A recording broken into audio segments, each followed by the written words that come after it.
as you can see, I have my staples here, but they stop a good portion. Like here's my last staple, and it's a good maybe 2.5 inches away from that edge.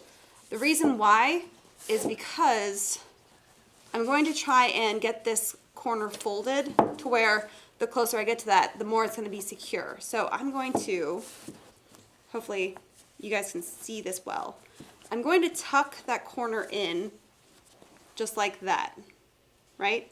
So you can start seeing that right there. You get this kind of angled at the right spot. So that right there, I'm going to start tucking that in and using my thumb to push out along that edge. The reason why is because when I want that corner folded, that's what I'm looking for, right? But we still have all this extra here. So I want to make sure, first step is to get that edge lined up right on that corner of that, where the two stretcher bars come together, right? Then I'm going to adjust all of this, right? I'm going to push this in and kind of you just got to finagle it a little bit, you know?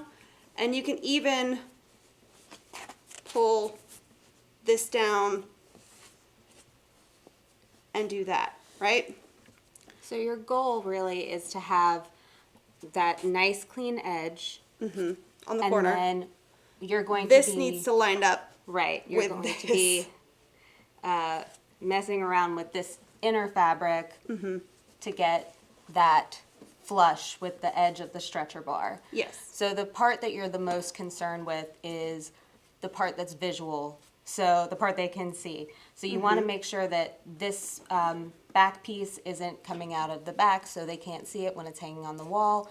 You want to make sure your corners are clean, and then you're going to want to make sure that this area over here on that side is nice and tight and Yeah.